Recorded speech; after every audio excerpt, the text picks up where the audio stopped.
বন্ধুরা, শেখ হাসিনার বাংলাদেশ ছেড়ে চলে যাওয়ার পর বাংলাদেশে থাকা প্রায় 1 কোটি হিন্দুদের জীবন খুবই দুর্দশায় পড়ে গেছে।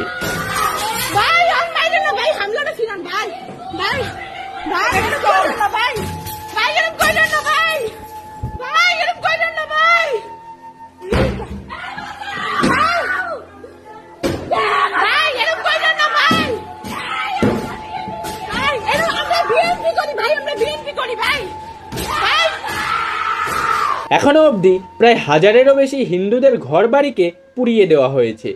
হিন্দুদের দোকান থেকে বিভিন্ন জিনিসপত্র লুট করা হচ্ছে এবং বিভিন্ন মন্দিরকে পুড়িয়ে দিয়ে সেই মন্দিরে থাকা দেবী দেবতাদের মূর্তিকে ভেঙে ফেলছে এই মুসলিমরা। আর এইসব দেখে মনে হচ্ছে বাংলাদেশের জেহাদি সংগঠন এবং হিন্দুদের মধ্যে এতদিন পর্যন্ত দেওয়াল হয়ে দাঁড়িয়েছিলেন প্রধানমন্ত্রী শেখ হাসিনা। আর এই দেওয়াল এখন ভেঙে পড়ায় মুশকিলে পড়ে গিয়েছে সমস্ত বাংলাদেশের হিন্দু জনগণ। আপনারা জানলে অবাক হবেন, বাংলাদেশের বিখ্যাত সঙ্গীত শিল্পী রাহুল আনন্দের ঘরেও আগুন লাগিয়ে দেওয়া হয়েছে। এমনকি হিন্দুদের শ্মশান ঘাটের জমিকেও দখল করে নিচ্ছে এই মুসলিমরা। আর এইসব কিন্তু আমি বানিয়ে বলছি না। বাংলাদেশের টুইটার হ্যান্ডেল রাজু দাস তার টুইটার অ্যাকাউন্টে বাংলাদেশে হওয়া হিন্দুদের ওপর অত্যাচারের বেশ কিছু ভিডিও ফুটেজ তার অ্যাকাউন্টে আপলোড করে রেখেছে। আপনারা চাইলে সেটা দেখে আসতে পারেন। কিছুর মধ্য থেকে আমরা কেন পাঠার বলি হব বলেন তো? আমরা কেন বলির পাঠা হচ্ছি? আমাদের কি দোষ? আমরা হিন্দু বলে তারা মিছিল নিয়ে যাওয়ার সময় উল্টো দিক থেকে এসে আমার বাসার মধ্যে ঢুকে, আমার বাবা একজন ব্যবসা করে, সে তার ব্যবসার প্রতিষ্ঠান, আমার ভাই একজন ডাক্তার, ছোট কাকার ছেলে, তার চেম্বারও আমাদের বাসার মধ্যে। এই চেম্বারের মধ্যে ঢুকে আমাদের পুরো ভাইরা চুইরা কিচ্ছু রাখে নাই। বহু ভিডিওতে দেখা যাচ্ছে হিন্দুদের ঘরের বাইরে হাঙ্গামা করা হচ্ছে, যার ফলে সেই হিন্দুরা ঘরের ভেতর থেকে সাহায্যের জন্য পুলিশকে ফোন করে কান্নায় ভেঙে পড়ছে। আর এই ভিডিওটিকে আপনারা নিজেদের চোখেই দেখে নিন।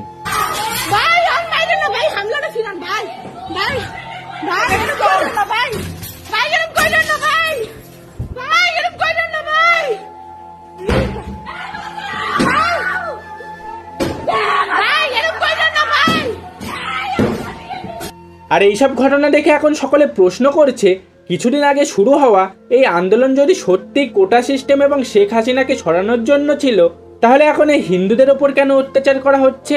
রিজার্ভেশন তো তুলে দেওয়া হয়েছে এবং শেখ হাসিনাও দেশ থেকে পালিয়ে গেছেন। তাহলে কেন তারা হিন্দুদের বাড়ি, মন্দির এবং এই হিন্দুদের ওপর অত্যাচার চালাচ্ছে? আর এর সব থেকে বড় কারণ হলো, যারা আন্দোলন করছিল তারা সকলে কিন্তু ছাত্র ছিল না। তাদের মধ্যে ছিল বহু জেহাদি মুসলিমরা, যাদের রাগ ছিল বাংলাদেশের এই হিন্দুদের ওপর। আর এরা বাংলাদেশে থাকা সেই হিন্দুদেরকে বাংলাদেশ থেকে তাড়িয়ে দিতে চাইছে। এরা সেই মানুষ যারা বাংলাদেশকে ইসলামী রাষ্ট্র হিসেবে গড়ে তুলতে চাইছে। আর হ্যাঁ বন্ধুরা, বাংলাদেশি হিন্দুদের ওপর এটাই প্রথম হামলা নয়। এর আগেও 2001 সালে যখন খালেদা জিয়াদের সরকার ক্ষমতায় এসেছিল, তখনও বাংলাদেশের হিন্দুদের ওপর ঠিক এমনভাবেই অত্যাচার করা হয়েছিল। আর সেই হিংসা চলেছিল প্রায় 150 দিন ধরে। আর সেই অত্যাচার থেকে বাঁচতে প্রায় 5 লক্ষ হিন্দু জনগণ বাংলাদেশ ছেড়ে ভারতে পালিয়ে এসেছিল। আর এখন সব থেকে লজ্জার বিষয় হলো, ভারতের এবং বাংলাদেশের বহু ছাত্রছাত্রীরা বর্তমানে বাংলাদেশের সেই নিপীড়িত হিন্দুদের পাশে না দাঁড়িয়ে এবং তাদের কথা না ভেবে এই ভেবে তারা খুশি হচ্ছে যে শেখ হাসিনা ক্ষমতা থেকে সরে গেছে। আর তারা এই জন্য খুশি কারণ শেখ হাসিনার এই হারে মোদিরও হার দেখছে তারা, কারণ শেখ হাসিনা মোদির পক্ষে ছিল। কিন্তু এরা এটা ভেবে দেখছে না যে বাংলাদেশের হিন্দুদের ওপর কেমন অত্যাচার চলছে। ওইসে আমার মাইয়া গুগা ইজ্জতে আদেছে, আমার মাইয়া ইস বাড়ি ছেড়া, তারপর ঘরে আমার যে জিনিসপাতি টাকা পয়সা ছিল এই আইসগুলো ইয়ে গেছে। আমরা তো চাই একটু স্বাধীন বাংলাদেশ একটু ভালোভাবে থাকতে। আগে বাংলাদেশের হিন্দুদের সংখ্যা ছিল প্রায় 30%, যা কমতে কমতে বর্তমানে মাত্র 8% এসে দাঁড়িয়েছে। আর এখন তাদের ওপর যে অত্যাচার চলছে, এইসবের পর হয়তো এই 8% হিন্দুও বাঁচবে না। কিন্তু এইসব বিষয়ে কারোরই নজর নেই, তবুও তারা নিজেদেরকে শিক্ষিত বলে দাবি করছে। এখন ভারতের জনগণ এবং ভারত সরকারের উচিত তাদের ক্ষমতার মাধ্যমে বাংলাদেশের আর্মি এবং পরবর্তী সরকারকে মেসেজ দেওয়া, যাতে বাংলাদেশে থাকা হিন্দুদের ওপর আর অত্যাচার না করা হয়। ভারতের পররাষ্ট্রমন্ত্রী এস জয়শঙ্কর এ বিষয়ে স্টেটমেন্টও দিয়েছে। তবে বাংলাদেশে যদি এই অত্যাচার না থামে, তাহলে ভারত সরকারের উচিত বাংলাদেশকে চাপ দিয়ে হিন্দুদের ওপর হওয়া এই অত্যাচারকে বন্ধ করা। আর ভারতের জনগণের উচিত হাতের ওপর হাত রেখে বসে না থেকে অন্তত সোশ্যাল মিডিয়াতে হিন্দুদের ওপর হওয়া এই অত্যাচারের বিরুদ্ধে জনমত গঠন করা, যেটিকে আপনারা খুব সহজেই অর্থাৎ এই ভিডিওটিকে অন্তত 10 জনের কাছে শেয়ারের মাধ্যমে এই জনমত গঠন করতে পারেন। একজন ভারতীয় হিসেবে এই কাজটি আপনারা করতেই পারেন, আর আশা করি ভারত সরকারও খুব তাড়াতাড়ি এ বিষয়ে কোনো পদক্ষেপ নেবে।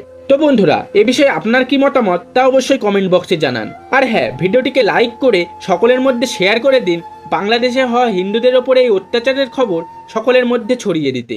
তো দেখা হচ্ছে পরের আরও একটি নতুন ভিডিওতে। ততক্ষণ ভালো থাকুন, সুস্থ থাকুন।